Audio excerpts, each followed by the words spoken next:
Hey, welcome to BreitWerks. What are you looking at? 84 millimeter cylinder and piston going in this little 2.2. So we've got two of them in. But when Mahle sends you a kit where everything's pre-assembled, what's the first thing you do? You take it apart. So we checked ring gaps. Those were good.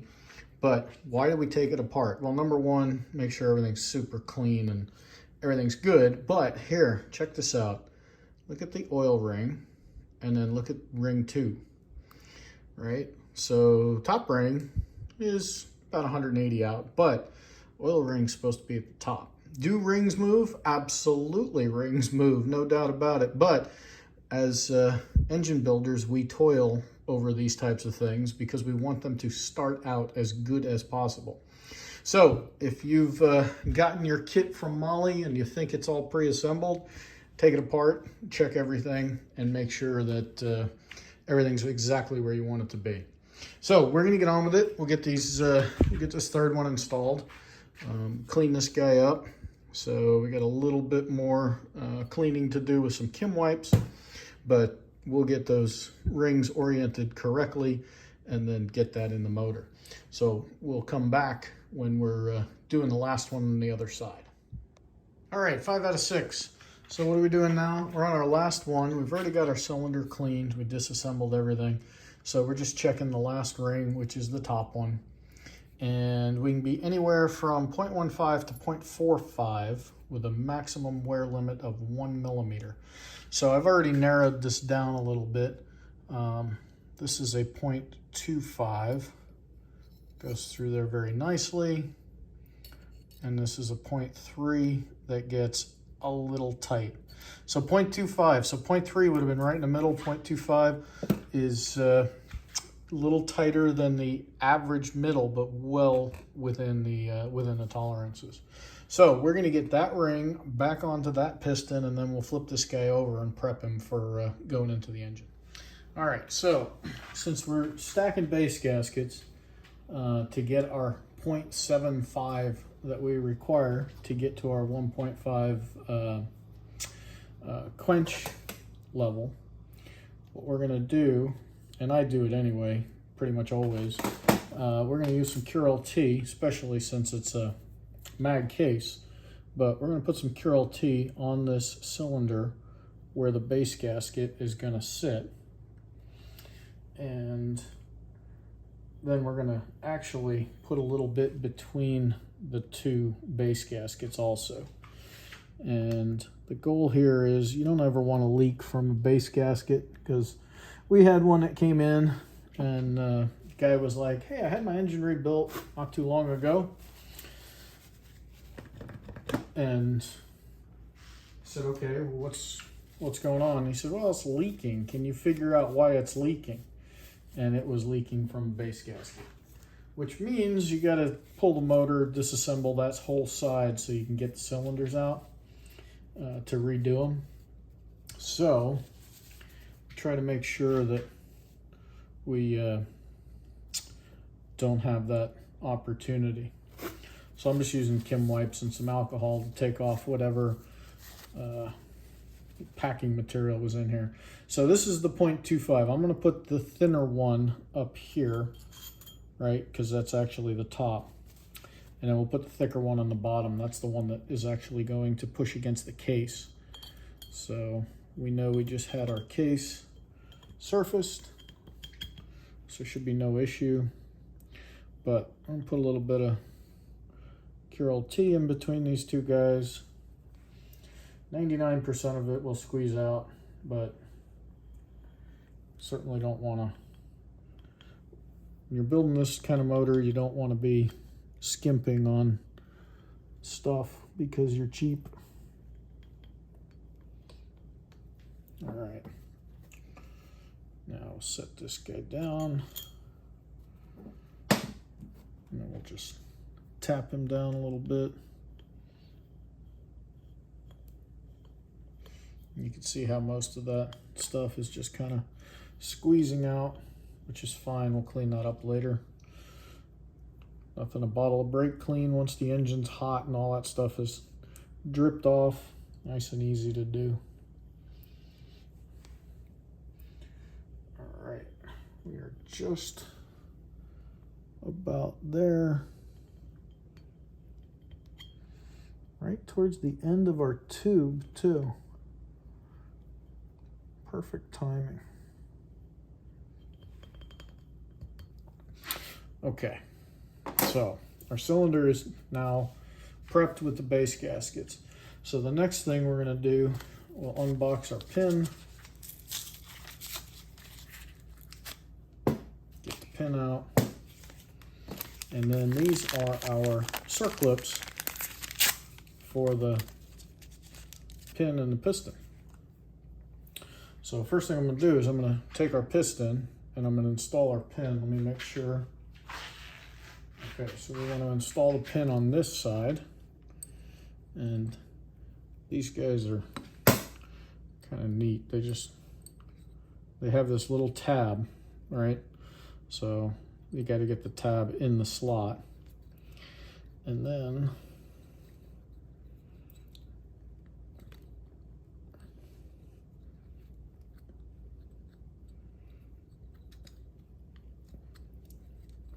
come on, you.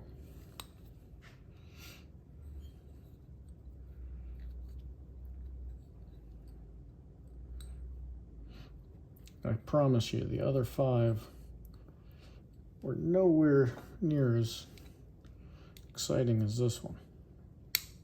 There we go. All right, now we'll do a visual inspection. Make sure that that guy's fully seated. He is. So at this point, we are going to add a little oil to our piston rings. They had come with some, but I wiped most of that off. I like to use my preferred oil for doing this. Pretty much any non-synthetic with decent weight. All right, so we'll roll those guys around.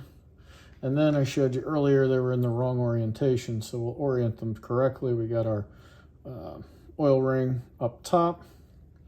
Put our second ring around 4 o'clock. And we'll put our top ring around 8 o'clock. So we'll double check that guy.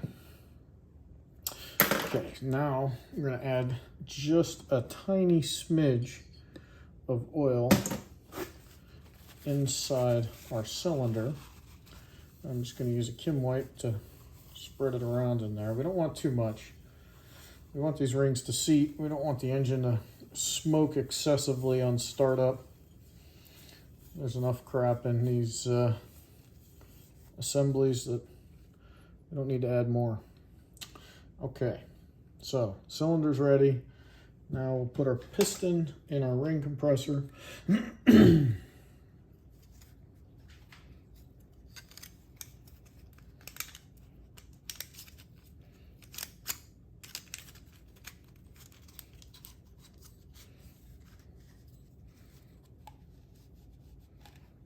Okay, I'm going to get the piston to be a little bit proud of the ring compressor so that it'll sit, and move our cylinder over.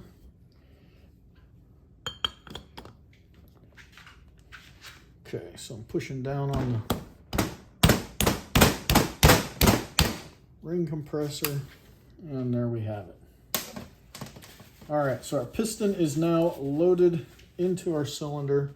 And the next thing we're going to do is we're going to clean our pin. God only knows what was in there.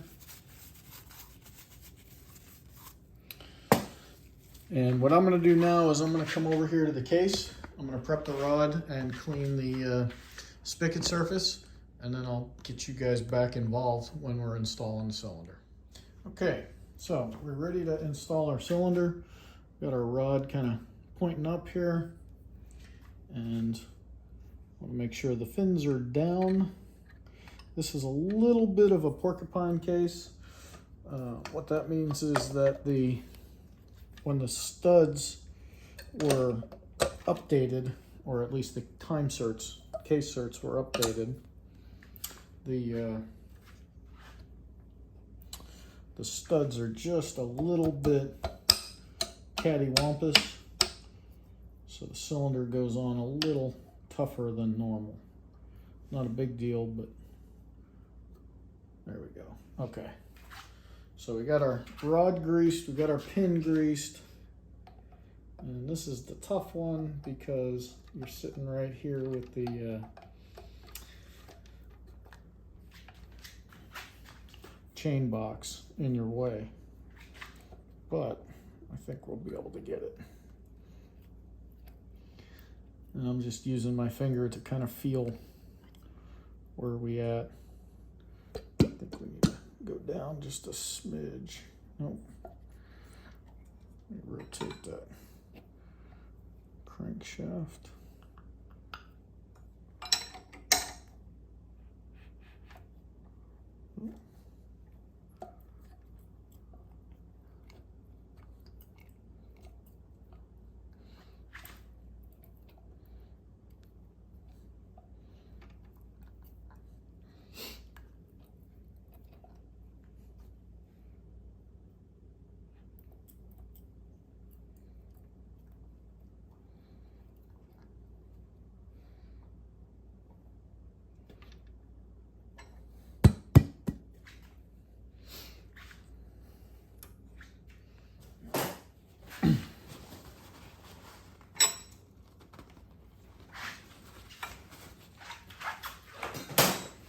Didn't torque the pulley bolt, so if I turn it to the left, there we go.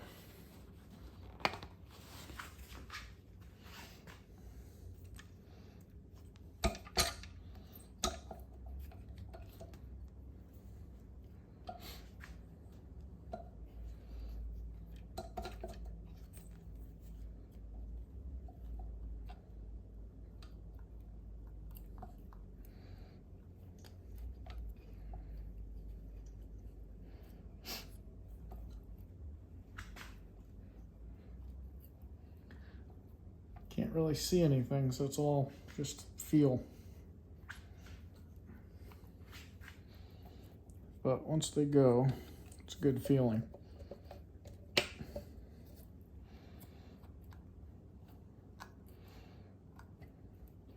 Oh, you were happy right there. Come on, you.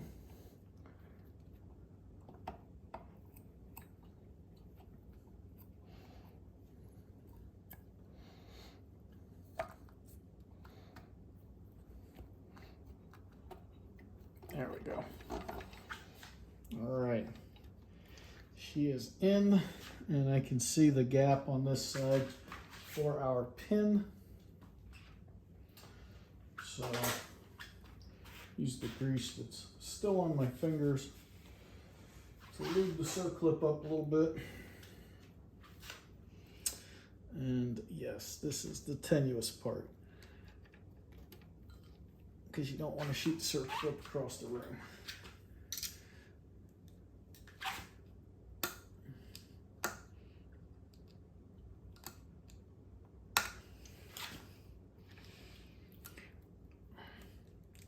Come on, cutie.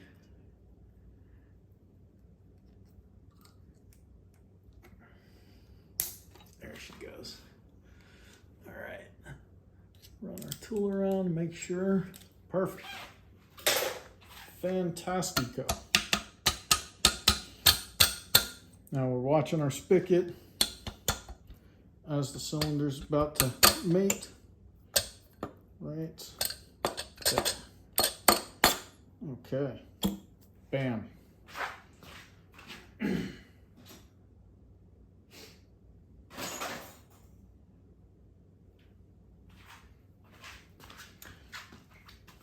And I don't want to get any Curl T on our hold down because I don't want to unscrew. All right. So that is that. Next thing we have to do, we've got to put the tins on, and we'll take you through that process. All right, we already got the other side on, but let's finish this up with this side. So remember, we trimmed these for the cooling upgrade, and these motors only have 2 of the spring clips, not 3 like some of the later stuff does. All right, this is gonna be exciting. Try not to poke myself in the eye. There we go. And then when you're putting these in, you just want to check them, make sure that they're not impinging on where the cylinder head's going to sit down. So we get those 2 guys in, and got our last 2. So we slide in.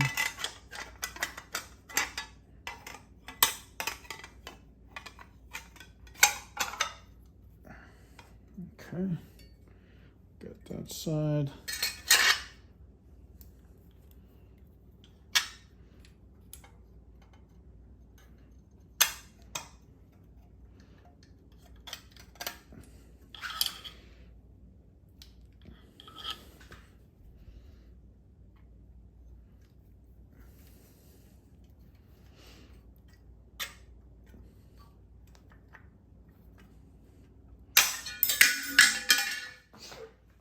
Happens.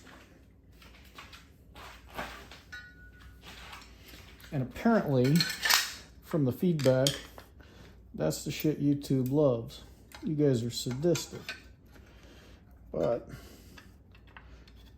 give them what they want. There we go. Just use the old thumb. Again, just make sure that these guys are pushed all the way back. So that is it. We have got our short block assembled. We've got some of the long block components on there, but unfortunately I used up the last of my oil return tubes, and the only thing I have is 3 gold tubes, and you can't get the gold ones anymore. They're all silver. So we're gonna go 4 silvers. We'll wait for those to show up, and we'll do a video on putting the cylinder heads on. So hey, thanks for following along. Have a fantastic day. Check us out at BreitWerks.com. And if you like these kind of videos, hit that subscribe button.